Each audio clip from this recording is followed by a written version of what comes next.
السلام عليكم ورحمة الله، يسعد أوقاتكم. بحب رحب فيكم وبرحب بكل مشترك جديد نور قناتي.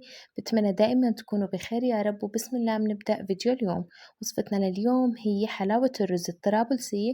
وصفة حالة سهلة وسريعة بدون فرن، بمكونات جدا بسيطة. وهلأ خلينا ننتقل لطريقة التحضير.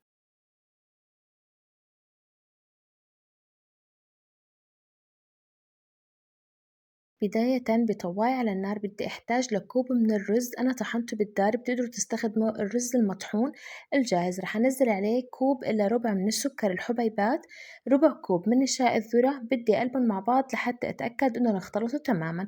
بعد هيك بدي أحتاج للتر من الماء العادي. بدي أضيفه على المكونات وأقلبهم مع بعض.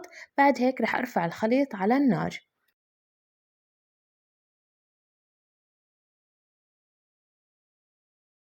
رفعت الخليط على النار وبدي استمر بالتقليب لحتى يطلع معنا الخليط ناعم وما فيه أي تكتلات. وقت يبدأ معنا الخليط يتقل بدي أحتاج لمعلقة صغيرة من المستكة طحنتها مع معلقة صغيرة من السكر. وبدي أحتاج لمعلقتين كبار من ماء الزهر. هدول المنكهين أساسيين بحلاوة الرز الطرابلسية.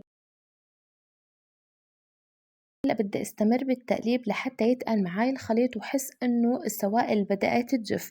رح استغني عن مضرب السلك وباستخدام معلقة رح أقلب العجينة لحتى أوصل للقوام يلي بدي إياه. بهاي المرحلة وطوا الغاز على أقل درجة.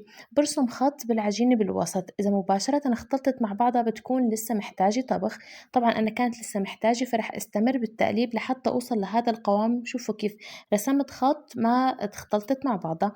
رح أنزل 300 غرام من جبنة الموتزاريلا وبدي أقلبها مع بعضها. فيكن بهاي المرحلة كمان تضيفوا خليط ما بين جبنة الموتزاريلا وجبنة العكاوي وبتقلبون. بس أنا ضفت هون بس جبنة الموتزاريلا. رح أستمر بالتقليب لحتى أتأكد إنه كل حبيبات الجبنة دابت معانا تماما.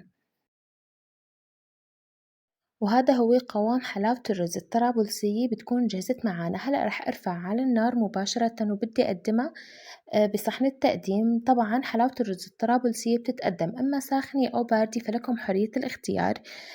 فرغتها بالطبق مباشرة وبدي زينها بشكل بسيط. بعد هيك بدي أضيف عليها فستق الحلبة اختياري. وهيك بتكون جهزت معانا وصفتنا لليوم، حلاوة الرز الطرابلسية، من ألذ وصفات الحلو اللي بتتحضر بسهولة وبمكونات جدا بسيطة.